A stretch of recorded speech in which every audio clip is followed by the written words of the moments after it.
Okay, good morning, everyone. Hope you all had a wonderful Pesach. You had a little Rachmanis on you last week, Isru Chag, that we didn't have SHIURim, but now, God willing, we're back in regular session.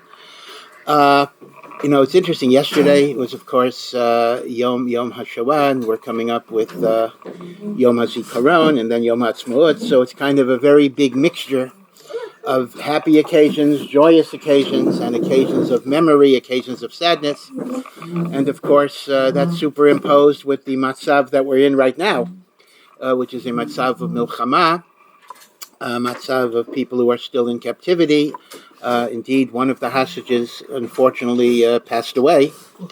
I don't remember the name, but one of them, he was a relatively young person, like 48. How long ago? No, it was in the past few days. They just announced that the person had died in captivity. So, like life in general, it's really a mixture of happiness and joy together with sadness and confusion. And we turn to HaKadosh Baruch Hu to help us through this kind of morass of conflicting feelings. And B'ezras Hashem, may all of the suffering, both in the past and in the present, may it be the precursor to the Geula Shlema that should come b'mheira v'yameinu. It's interesting that it's maybe not the most comforting bit of news, that Chazal do tell us that the days before Mashiach are going to be very, very difficult times, going to be very, very turbulent times. In fact, one of the rabbis of the Talmud said that he prays for the coming of Mashiach, but he also prays he won't be alive when that time comes. He'd rather show up later with Tchiyat HaMeitim, and the like, because the immediate period before the coming of Mashiach will be very, very difficult. This is the famous wars of Gog and Magog that are described in Tanakh. And just to add to our consternation, there's a famous statement of the Vilna Gaon, which for 200 years no one understood what it meant. And he said, the final apocalyptic wars of Gog and Magog will only last 12 minutes. And no one understood what on earth, what type of war will be over in 12 minutes. Nuclear war? Well, that's the end. Yeah, that's when the Vilna Gaon said it. Nobody knew what he was talking about. But obviously, a nuclear war could indeed be of a very, very short duration, tremendously destructive,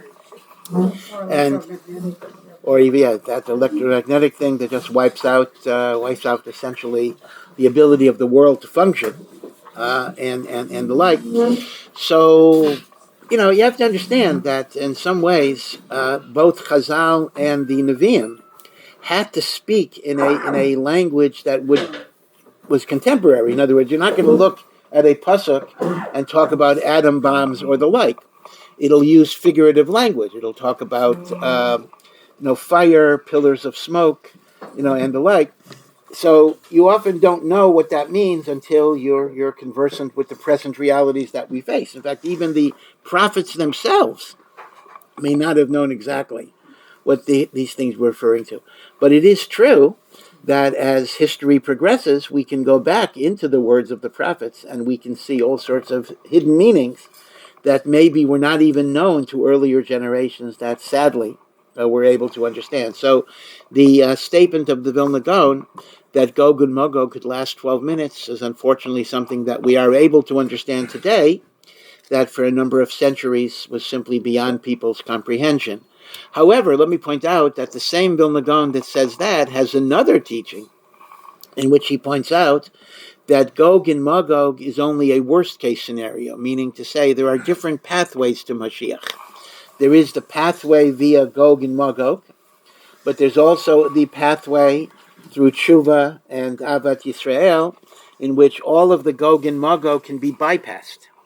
So that's the good news and the bad news, meaning to say there is a way out of all of these situations. And even if we've already started on the path of Gog and Magog, we can kind of reverse and restart and reset and kind of proceed on an alternative path. So if anything else, that should encourage us to try to work on what we need to work on, basically building bridges with our fellow Jews. So that really brings us to the mitzvah of counting the OMER, and we're going to spend again the next few weeks on Sefirat HaOmer. We're kind of a seasonal SHIUR in that sense. Again, I warn you that I make no promises about inspiration. That's not the purpose of the SHIUR. We basically go through analytical halacha, but if occasionally a thought comes out, I will not automatically suppress it and the like. The first thing I want to make a point is a very, very simple point. It's a very obvious point, but sometimes it escapes people. The mitzvah of counting the OMER and the various morning restrictions that we observe on the OMER are two totally separate things. There was a mitzvah of counting the OMER before there was morning restrictions of the OMER. So don't confuse them. I'm going to be talking today about the mitzvah of counting the OMER. That has nothing to do with haircuts. That has nothing to do with weddings. That has nothing to do with music. Historically, it's not even connected to that. We'll talk about the morning later, but in your own mind, you have to be sure. When we think of SEFIRA, we automatically think of the morning restrictions, but that's not what the mitzvah is.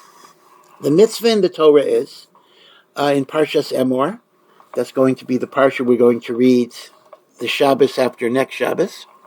Usvartem lachem mimacharas haShabbos. You shall count. Now I'm going to translate this very literally. You shall count from the day after Shabbos.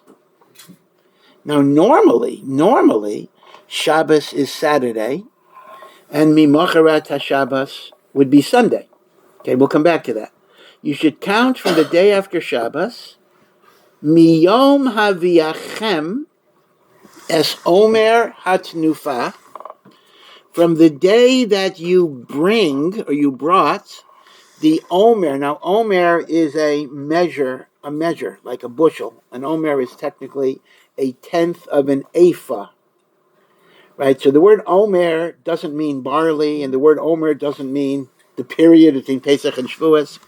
OMER is a volume of grain equal to what's called a tenth of an ephah, which is equal to the amount of man that fell every day in the desert, which is equal to the amount of dough, of flour rather, you have to have in order to be chayiv and challah. So, which turns out to be 43 1/5 eggs, but there's a machlokas if the eggs are bigger or smaller today, so that translates into anything between 2.5 pounds to 5 pounds of flour.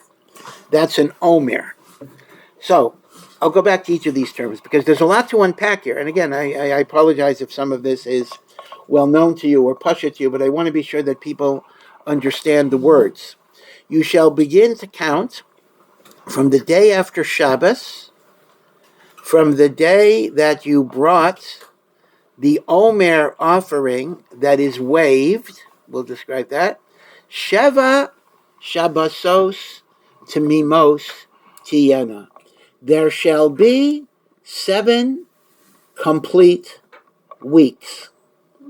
That is 49 days. Then it seems to repeat it. Ad mimacharat haShabbat hashviit. Until means not including, until the day after the 7th week, meaning you don't count that day. Tisperu, you shall count 50 yom. Now, this is already a little bit of a contradiction. You shall count 50 days. And then it said, now, which of course, that's the Shavuos. Now, of course, we don't count 50 days. We only count 49 days. But okay, well, we'll come back to that too. Now, let's first focus on the words Mimacharas HaShabbos. You start counting the day after Shabbos. Now, here, Chazal already record that there was a huge machlokas that spanned hundreds of years between the Tzedukim, the Sadducees, and the Prushim, the Pharisees. Now, the Pharisees are maybe the bad guys in the Christian Bible, but they happen to be our Chazal, they're called the Prushim, regarding the interpretation of Mimacharat HaShabbat. The Tzedukim took this very literally, and they said, you begin counting the OMER on a Sunday, and this would be the Sunday after Pesach, the first Sunday after Pesach. Every single year, no matter what day of the week Pesach is, you start counting Mimacharat HaShabbat. Now, let me digress for a moment. The Tzdukim, so named, Sadducees, Sadukim, is simply because the founder of this movement was a man called Sadok. So his followers were called Sadukim. The Tzdukim were a movement that lived during the Second Temple period. The Tzdukim more or less became extinct around the Chorban Bayis Sheni, that whatever it was, they ceased to exist as a movement. Were there individual Sadducees? Probably yes, but they no longer had any type of movement. Now, don't confuse the Tzdukim with a much later movement that had much of the same belief system, called the Karaites, the Karaim. Now, the Tzdukim lived during the Second Temple period, and they were extinct. The Karaim were a movement that began in around the 10th century or early 11th century, the 900s, 1000s. And indeed, we actually know the founder. It has a definitive founder, a man called Anan ben David, founded a new kind of religion within Judaism. And it's interesting, what was his motivation? He didn't claim to have some revelation from God. Rather, he was born into regular Judaism, and he wanted a certain job. He wanted to be Reish Galuta. He wanted to be the political head of the Jewish community. He was passed over. Somebody else got it. So he started his own religion. And, however, what is interesting is there are many commonalities between Karaim and Tzdukim, although they are not the same movement historically. And the commonality is they rejected the Torah Shebal Peh, and they only regarded the Torah Shebichtav as authoritative. This was the position of the Sadducees during the Second Temple, and this later became the position of the Karaim. Now, there are no Sadducees today. You're not going to find anyone who says, I'm a Tzduki. But there are Karaim today. Karaim is a practice within Judaism that still exists. There is a Karaite synagogue. In fact, Karaim have very interesting customs. People often say, Karaites read the Torah overly literally. That's not quite true. They do read the Torah without the Gemara, without the Talmud, without the Torah Shebal Peh, but they also have figurative interpretations. In fact, one outstanding example is tefillin. Karaim do wear tzitzit, and they do wear a talit, because after all, that's pretty explicit. In Parshas Shalach, you shall make fringes on your garments. But I think we mentioned a few weeks ago, they don't wear tefillin, because they understand that when the Torah says you shall tie it upon your arm and make it an adornment between your eyes, that is a symbolic expression that means you commit your action to God and you commit your mind to God. Now, the truth is, we also understand that symbolically, but we take it literally as well. So it is interesting that the common statement that the Tzdukim or the Karaites are overly literal is not quite true. Sometimes they have a very symbolic interpretation, but it is not rooted in the Masorah of our Chachamim.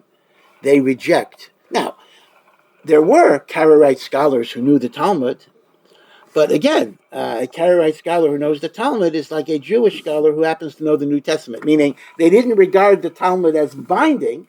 Some of them knew it as a matter of scholarly interest and the like. Another example, Karaim do not blow shofar on Rosh Hashanah, because it is very interesting. If you literally look at the Torah does not use the word shofar with respect to Rosh Hashanah. It talks about Yovel. On Yovel, taviru shofar, you blow the shofar. On Rosh Hashanah, it says Yom Teruah Yiyeh Lachem. Now, we interpret Teruah to mean blowing of the shofar, but they point out that in other biblical contexts, Teruah is shouting out to God. And therefore, they look at Rosh Hashanah, which we also look at, as a day of shouting, a day of prayer, and Lav Davka shofar. So they have a holiday called Rosh Hashanah, but they don't blow the shofars. Right? All right, so be it as it may, though.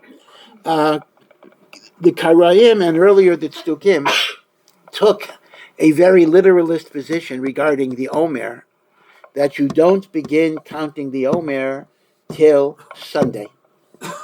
And we find that this was a dispute that's already recorded in the Mishnah, and this dispute went on for a very, very long time, and the Chachamim went to very great lengths to dispel this erroneous interpretation.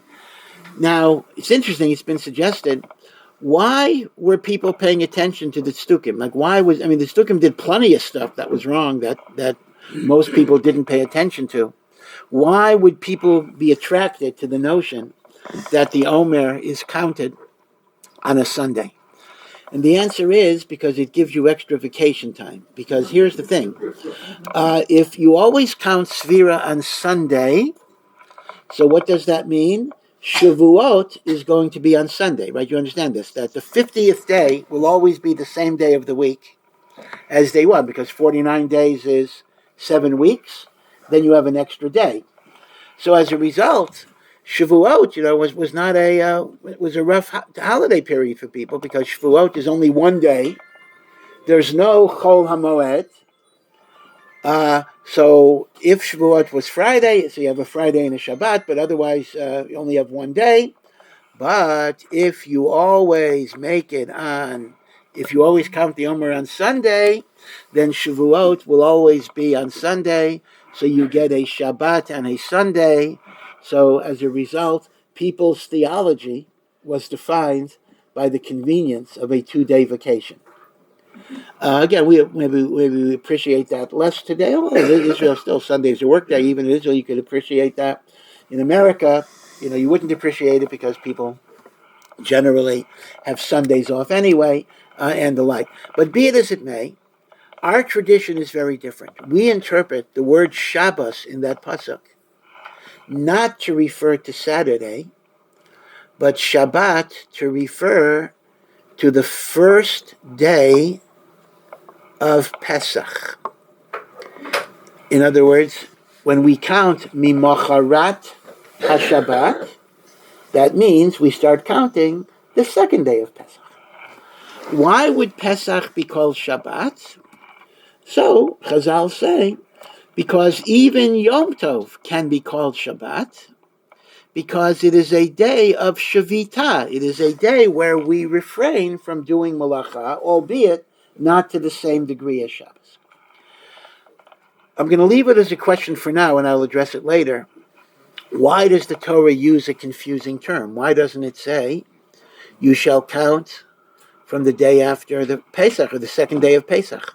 Why use the term Shabbat to refer to Pesach? We will come back to that. But right now, it's just very important to note the idea that the Tzdukim and later the Karaim interpreted Shabbat to be Saturday and Mimacharat HaShabbat to be Sunday.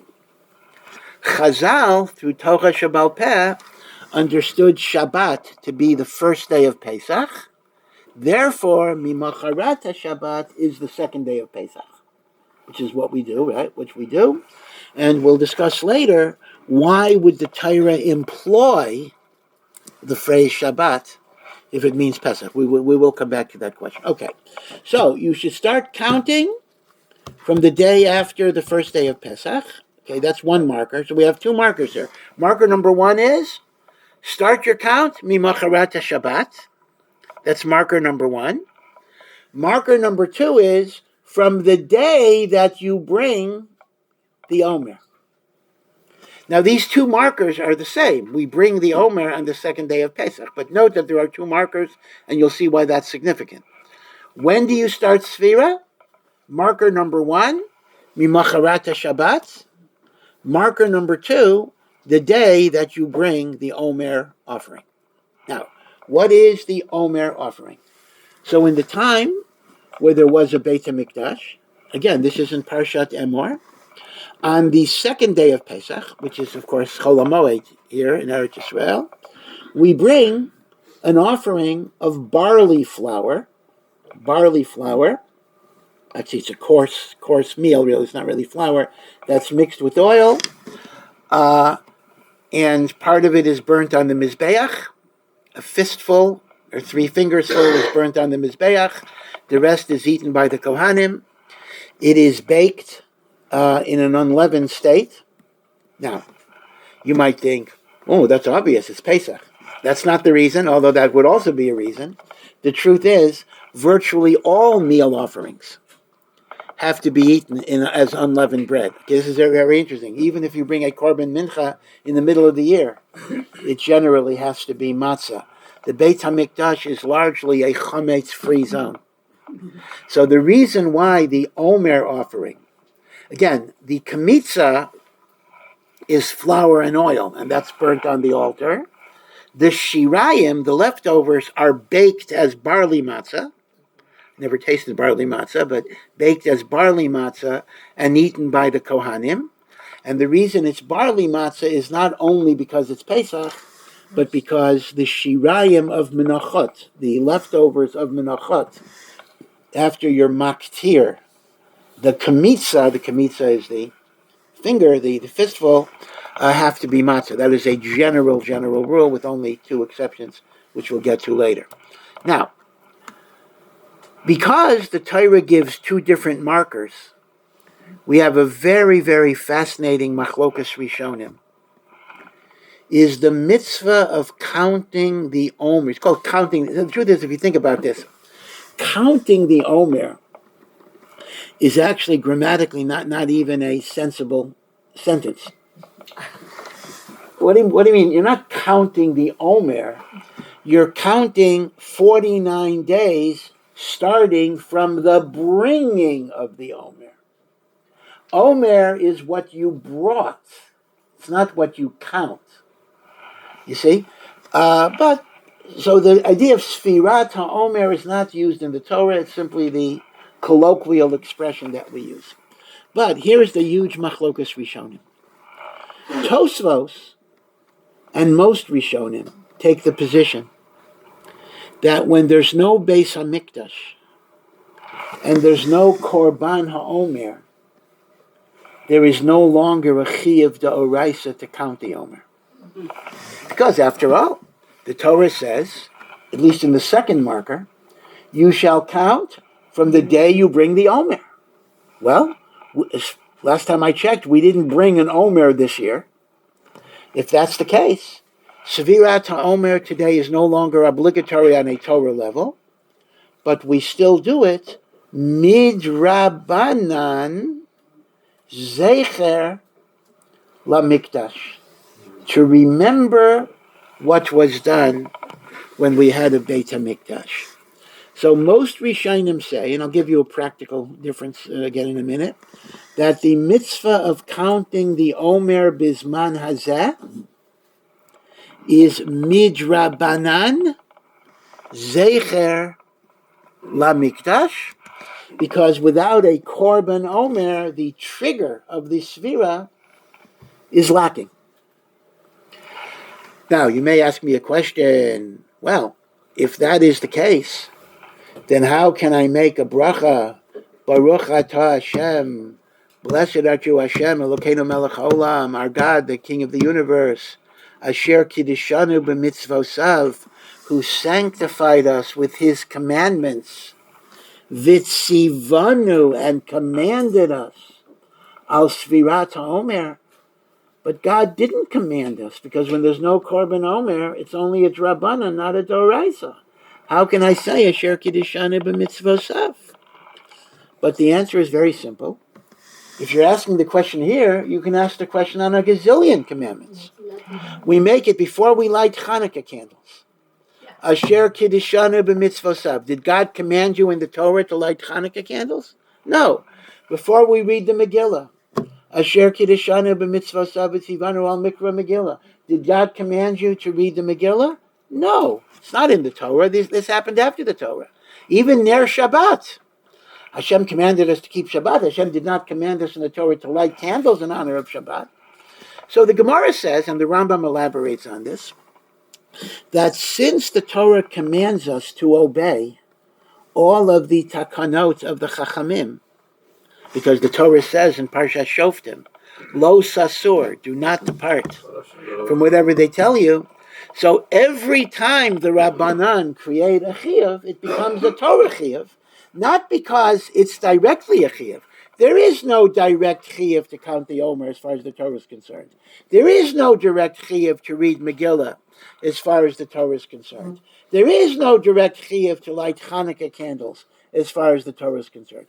But if the Chachamim instructed me to do so, and the Torah said I must obey the decisions of the Chachamim, so automatically Hashem commanded me to do it.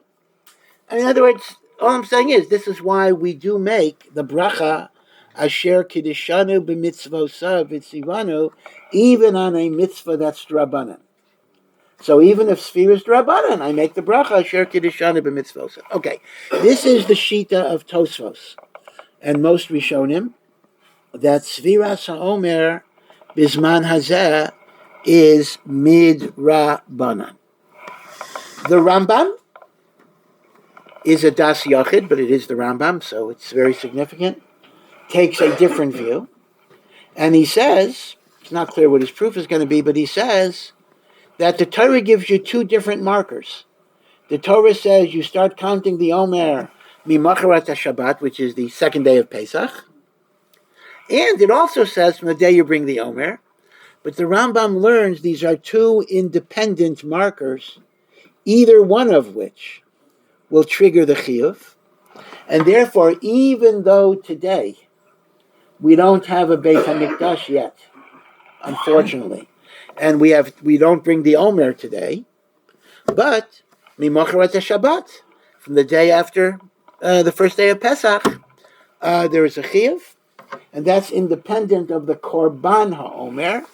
Therefore, according to the Rambam, the chiyuv of counting Sefirat HaOmer is a Torah commandment, not a drabanan. Now, you may say, well, none of this is a practical difference, because like both opinions, you have to do it, doraisa or drabanan. Like both opinions, you make a bracha, asher kiddishanu b'mitzvosav. So is there any practical difference whether Sefirat is doraisa or drabanan? You got to be careful sometimes. Sometimes when you teach halacha, and you even use the phrase, which I use all the time, but everybody does, it's only drabanan. That sends a wrong message. It's only drabanan, I don't have to keep it. Well, if you're a Karaite or Tzduki, that may be true. Well, even though you have to keep it, but you don't think you have to keep it. But certainly we have to keep drabanans, and indeed, as the Rambam I just quoted pointed out, every drabanan is a doraisa. But there are nafkaminas, there are differences between drabanans and doraisas, and let me give you a very, very practical difference, and that is the issue of counting the Omer bein hashmashot. Okay, let me describe what this is. We know that according to halacha, night, the day begins, of course, at night, right? The new day begins at night, and that's based on the Chumash, v'hi erev, v'hi boker. It is the evening, and it is the morning, and that's Yom Echad, and this is the fundamental principle of Jewish time, that the day begins from the preceding night, not from midnight, but from the preceding night. Now, the question becomes, what is the halachic definition of night? What is night? Right? What is night?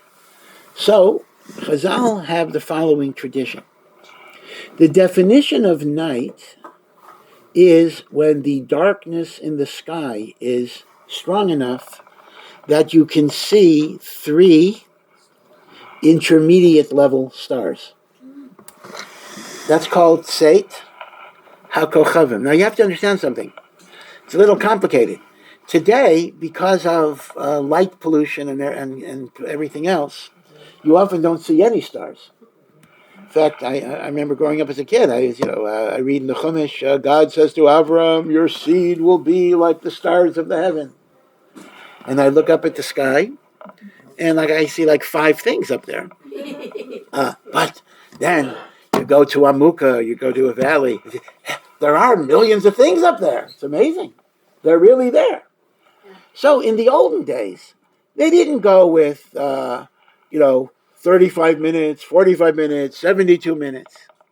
That's not how they ended Shabbos. They would go outside, they would look at the sky, and if they saw 3, now technically it's 3 middle-level stars, but today we're machmer, that's be 3 small stars. You have to wait until the smaller stars are visible, just to be sure. But they didn't go with this automatic thing, 42 or whatever it is. We go with that simply because we can't always rely on what we see, because often we don't see things. Okay? But the halachic definition of night... If it's cloudy completely. It's cloudy, yeah. The halachic definition of night is tseis hakochavim, the visibility of 3 intermediate levels of stars, which we translate to 3 smaller stars, which may be a little longer than that. What if it was a cloudy night? Huh? What did they do?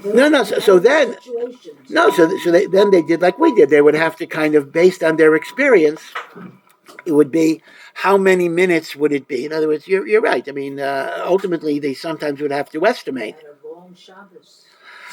Well, no, I don't mean, they never, it's not like, we have to wait till the clouds go away. I mean, they never did that, but they figured, what did Rav Chaim Ozer say? Rav Chaim Ozer once said, it's a bit of a pun in Hebrew, where Yom Kippur was already over, but some people were not sure and the like, so they wanted to wait longer and longer. So Rav Chaim Ozer pointed out, the language of the Shulchan Aruch is that if you don't see the stars, you have to wait ad sheyetzei hasafek milibo, until the doubt is no longer in your heart. So Rav Chaim Ozer says, a little bit of a joke, it says ad sheyetzei hasafek milibo, it doesn't say ad sheyetzei libo min hasafek. It doesn't say you have to wait until you lose your heart because of the doubt. Meaning, at some point, you could say gamarnu, and the like. Okay, so it is interesting to know that all of these debates about minutes and everything else are fundamentally second-level reconstructions of Seit HaKochavim. Now, what is the status of what is called twilight? Twilight is the period between sunset, in Hebrew that's Shkiat HaChama, and Seit HaKochavim. We'll call that twilight. So halacha has a term for the twilight period. And by the way, although this is a little complicated, but please rest assured I am grossly oversimplifying right now. This is actually a tremendously complicated sugya in which many, not just a book, but many whole svarim have been written on. But I'm going to keep it relatively simple. And that is, the twilight period is called Bein Hashmashos. So that's the period, again, between sunset and Tseis HaKochavim.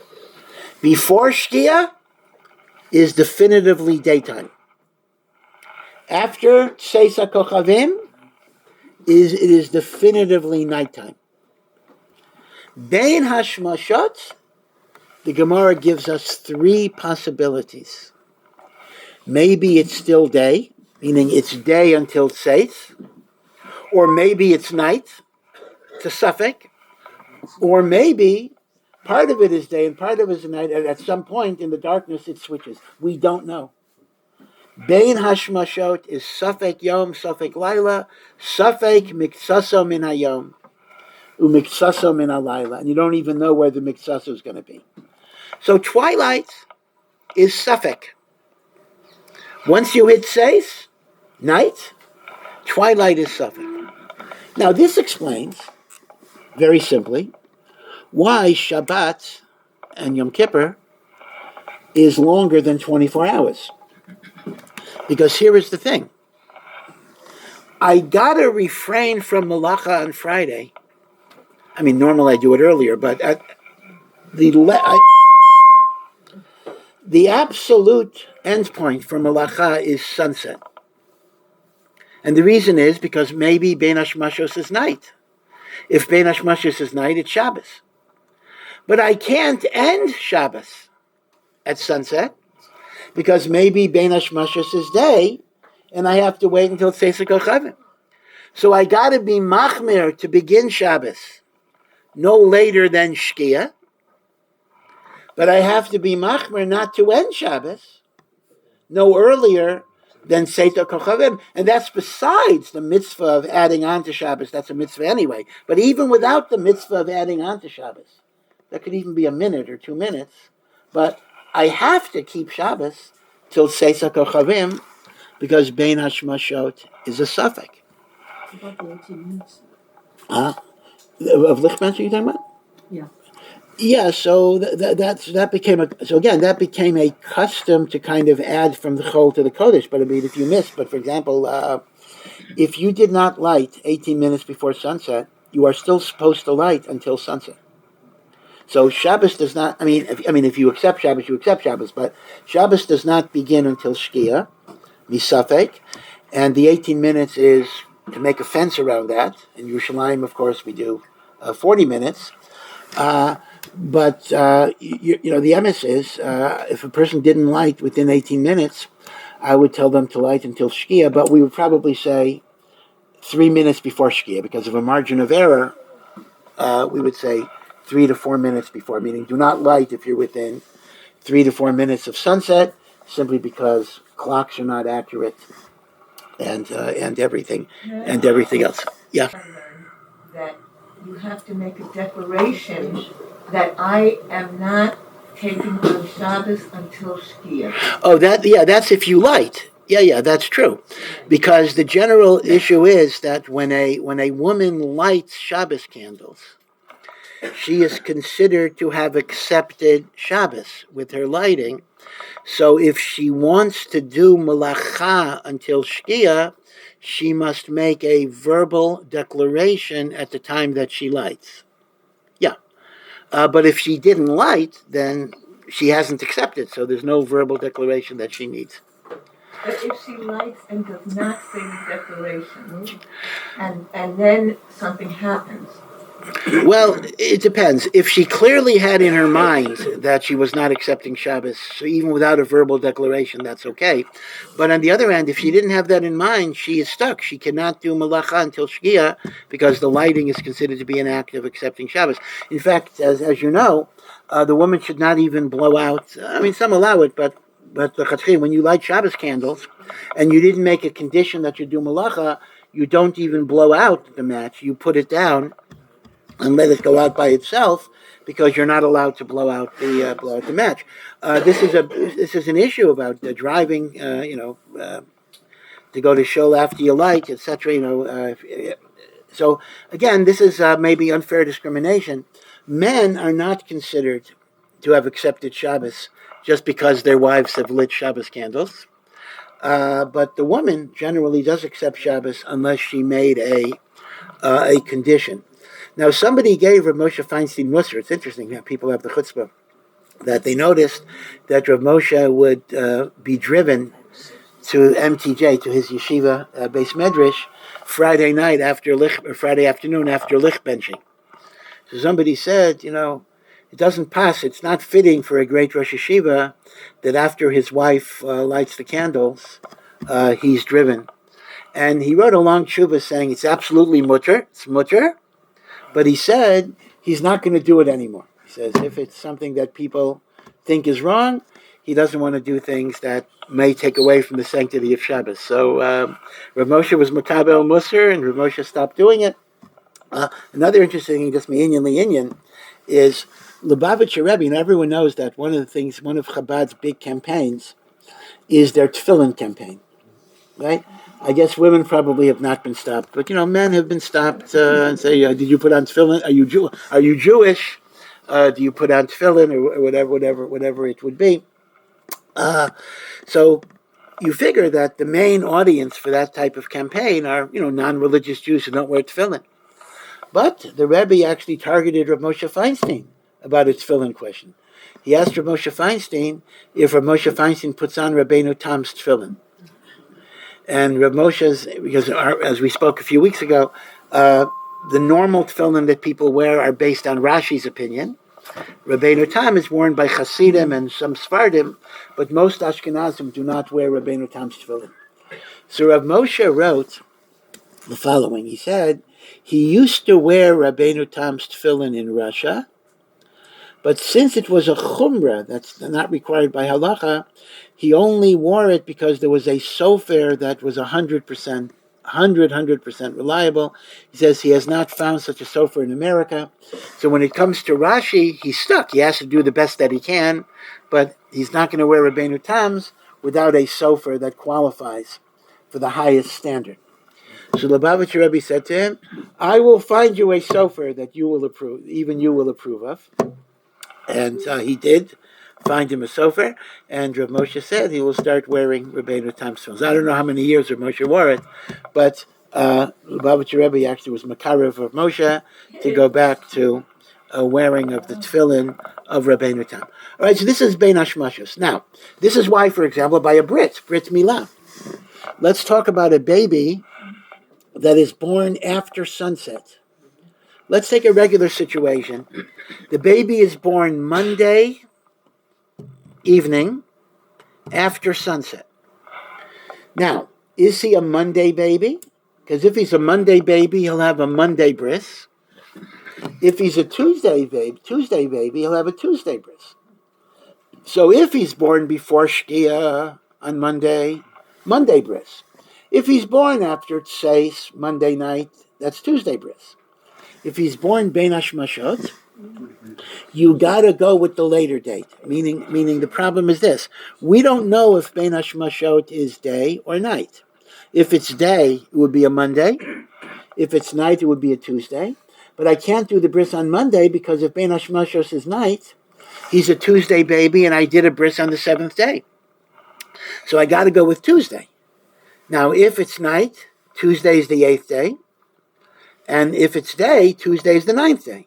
But better to do a bris on day 9 than to do a bris on day 7.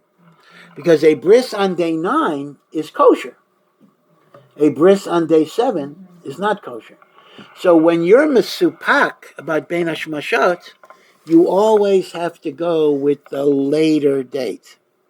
Okay, you got to assume Bein Hashmashot might be the next day and push off the bris. Now, this raises a fascinating problem when it's a Friday baby.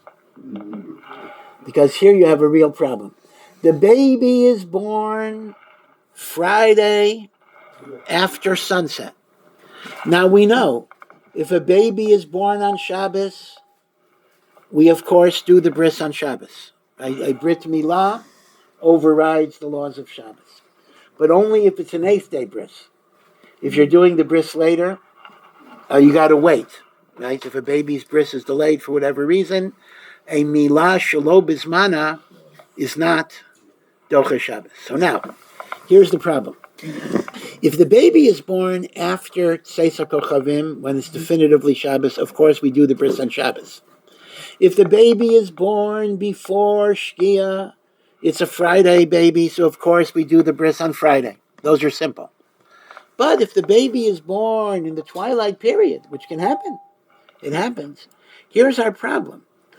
I don't know if he's a Friday baby, so the bris is Friday, or it's a Shabbos baby, so the bris is Shabbos. So I can't do the bris on Friday because maybe he's a Shabbos baby and it's day 7. But I can't do the bris on Shabbos because maybe he's a Friday baby and Shabbos is day 9 and you can't do a 9th day bris on Shabbos. So as a result, you have to do it Sunday. Now what's fascinating is Sunday is the wrong day for sure. Sunday is for sure not the 8th day. Sunday is either the 9th day or Sunday is the 10th day. So for sure you're doing it the wrong day. But you have no choice. Because you can't do it Friday, you can't do it Shabbos. So you got to do it the wrong day, either 9 or 10. All right. Now, all of this is just a little digression about Bein Hashmashot. Now, here is the issue. Those of you who remember the old country, America, whatever it would be, know that generally speaking, in most shuls, unless it's a yeshiva type minyan, Mincha and Ma'ariv are davened in close proximity. And the way they try to do it is that they'll daven Mincha, hopefully, and finish before Shkia, and they will daven Arvit after Shkia. So they'll time it, so to speak, that they'll daven Mincha 10 or 15 minutes before Shkia. So they finished by sunset, and then they'll daven Ma'ariv after Shkia in the period that is called Bein Hashmashot. Now let me talk about that generally before I get to counting of the OMER. That is one thing you need to know is this. The Amida of Arvit and the Brachos of Shema, they can all be said after Shkia. That's actually true. But the Kriya Shema, which is a mitzvah d'oraisa, has to be said after Tzeitzah Kochavim. So if you're davening Ma'ariv before Tzeitzah Kochavim, you can daven all of your Ma'ariv. But you have to remember to say Shema over again when you get home at night. That's very, very important. A lot of people may not be aware of this. But anyone that is davening Arvit before Tzeit HaKochavim, they're Yotzei Arvit. They are Yotzei Arvit. But they must recite Kriya Shema over again. Now, what about the counting of the OMER? Can we count the OMER in the Bein Hashmashot period? So, see how this is connected. This is actually connected to the Machlokas, Tosfos, and the Rambam. So it's been a long while, so to remind you again. According to the Shita of Tosfos, the counting of the OMER when you don't have the korban of OMER is only a midrabanan, Zecher, lemikdash. According to the Rambam, the counting of the OMER is a chiyuv d'oraisa. Now, one of the big differences between a chiyuv d'rabanan and a chiyuv d'oraisa is how do you deal with a doubt when you're not sure. Any doubt with respect to a Torah law, you must err on the side of stringency. Stringency. Any doubt with respect to a drabanan obligation, you may be lenient. Example, if I don't remember if I davened mincha, since davening mincha is midrabanan, even shachris, mincha, or mariv, any one of them, I don't daven again. I give myself the benefit of the doubt. If I don't remember if I said Shema of the morning or the evening, I have to say it over again. Because Safek d'oraita l'chumra. Safek d'rabanan l'kula. Safek d'oraita l'chumra.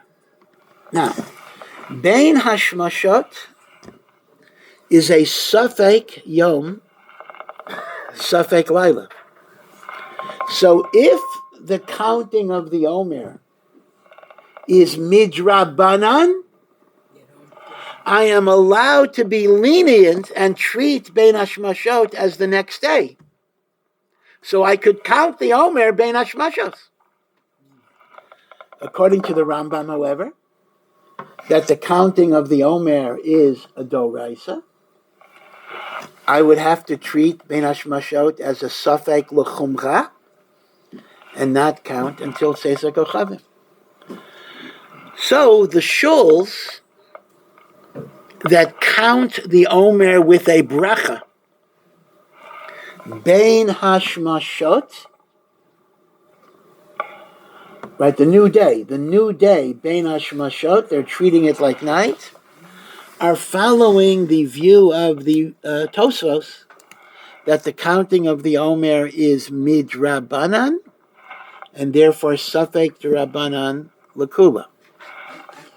Those who are machmir not to count the Omer till tseisa kochavim are following the opinion of the Rambam that it's a mitzvah d'oraisa, and therefore safek d'oraisa, you have to be machmir and treat bein hashmashot as the day, and therefore it's not the new time yet.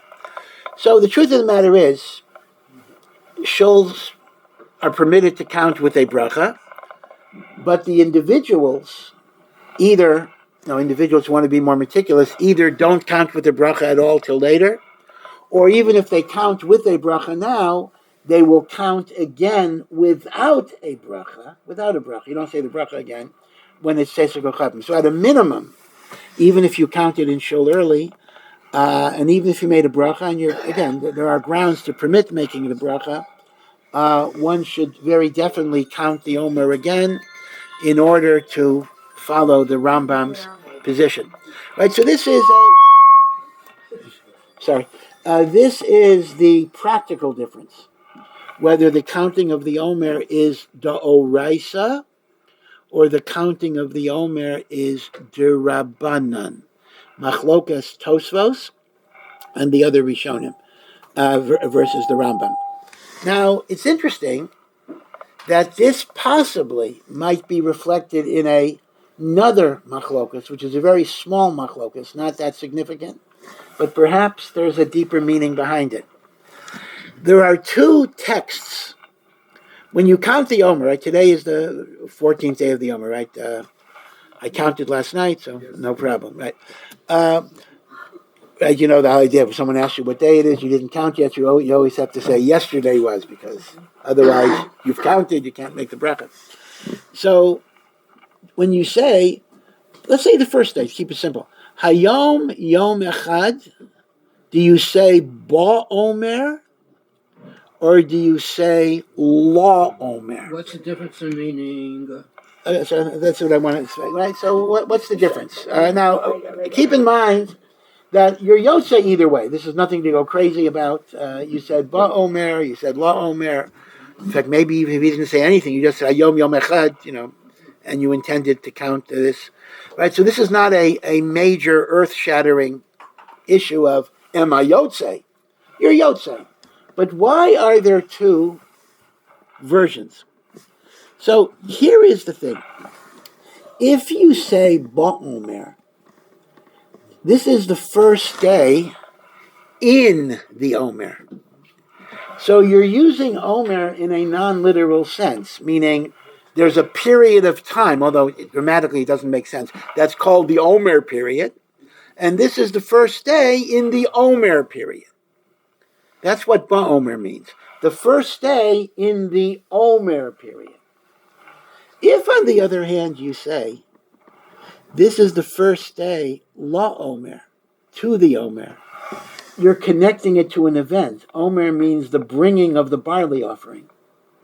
So I would suggest, I didn't see this, but I would suggest that La Omer fits the Rambam's texts, that the mitzvah is connected to the bringing of the Omer, and we do it today, Zecher l'mikdash.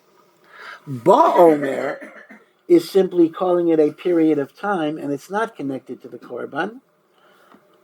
I'm sorry, I meant the other way around. La Omer would be Tosa's opinion, that the mitzvah is connected to the bringing of the Omer, and therefore today it's a Zecher l'mikdash. Ba Omer means it's not connected to the bringing of the Omer, it's a Doraisa. So the other way, so the Rambam would say Ba Omer. The Rambam would say Ba Omer, Tosas would say La Omer, because it's connected to the bringing of the Omer. But it could be. I did not see a clear makor, and I'm not sure if the girsa of Ba Omer, La Omer lines up with these different Rishonim. Okay. See, Ba Omer is the first day in the Omer period? Ba Omer means the Omer period. The Omer period. La Omer means to the bringing, meaning it's connected to the bringing of the Omer. Okay. As a korban? As a korban, the korban Omer, yeah. Yeah. Let's say both. Is that okay? Yeah, you say. They say the thing, the counting, HaOmer, and then Ba. No, you repeat both. Some people do that. I don't think it's necessary, but sure, there's nothing wrong with it. Nothing wrong with it. Okay, now, I just want to bring in a third opinion, and I'll just mention it, and we'll leave the elaboration for next week. The third opinion about Sefirat HaOmer is the opinion of a Rishon who's very, very, very, very prominent in the history of halacha, but largely unknown. This is a Rabbeinu Yerucham. Rabbeinu Yerucham is quoted by the Beis Yosef and all the poskim all the time. He was a Talmud of the Rosh. He wrote codes of Jewish law that were earlier than the Shulchan Aruch. So a lot of the Shulchan Aruch incorporates Rabbeinu Yerucham. There are some strange legendary material about Rabbeinu Yerucham that it's hard to make sense of. The legendary material is anyone who tries to reprint his book has a curse that they'll die young. It's very mysterious. On one hand, he's absolutely very, very authoritative and quoted all the time. On the other hand, there's kind of a curse against reprinting his work.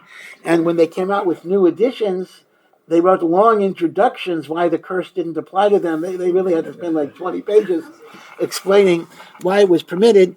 Apparently, it may have something to do with the fact that the manuscripts, this is before printing, were copied so many times, precisely because he was so popular, that there were many, many, many, many corruptions that were introduced. And as a result, there was a counter-reaction. Can't use this book anymore. It's been tainted by too many mistakes. And that's why the person said, but since I'm printing a corrected edition, it doesn't apply to me because I've corrected all the mistakes. Okay. But be it as it may. And He was a Rishon? He was a Rishon, Rabbeinu Yerucham. He was a Rishon, Talmud of the Rosh. So, but again, anyone that learns the Beis Yosef, sees Rabbeinu Yerucham is quoted all the time. A great, great, great, great authoritative posek. So Rabbeinu Yerucham says the following. We know when it comes to counting of the OMER, you have to count both in days and in weeks. So for example, last night we said, Hayom Arba Asar Yom. This is the 14th day. Shehem Shnei Shavuot. Ba Omer La Omer. Right? 2 weeks. And the Gemara says there's a mitzvah to count days, a mitzvah to count weeks. You got to do both. So says Rabbeinu Yerucham, and I'll leave this as a brain teaser puzzle for you to think about the whole week. There is a mitzvah to count days and weeks, yes. But the days are required by the Torah, even when there's no OMER. And the weeks only apply when there's an OMER. So, unlike... When there's a korban Korban OMER. Yeah, when I say OMER, I mean Korban OMER. So, here are our three opinions. Tosfos says the mitzvah of SEFIRA is lagamre midrabanan, when there's no Beis HaMikdash. The Rambam says the mitzvah of SEFIRA is lagamre min haTorah, even when there's no Beis HaMikdash.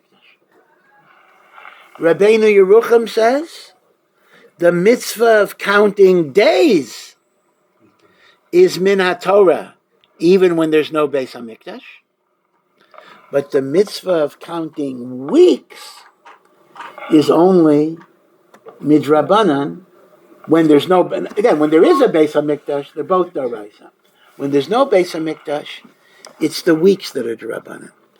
Now, obviously, Rabbeinu Yerucham's opinion needs some explanation. Mimanavshach. I can understand that the mitzvah is linked to the Korban OMER, which would make it d'rabanan today. Or I can understand it's not linked to the Korban OMER, which would make it d'oraisa. But why would weeks be linked to the Korban OMER and days not? Where do you get that difference? Now, I do want to say, though, that although we don't pass like Rabbeinu Yerucham, once again, I have a little speculation that this might explain a certain nusach that some Sfardim have. Let's take yesterday. We said yesterday, Hayom Arba Asar Yom, Shehem Shnei Shavuos BaOmer or LaOmer. Now some Sfardim say like this, Hayom Arba Asar Yom BaOmer, Shehem Shnei Shavuos. In other words, let me finish this. In other words, instead of putting the word BaOmer or LaOmer, I'm not dealing with that, at the end, they put it after the days and not after the weeks. Right? You heard that, Gersa. Why would they put it after the days and not after the weeks?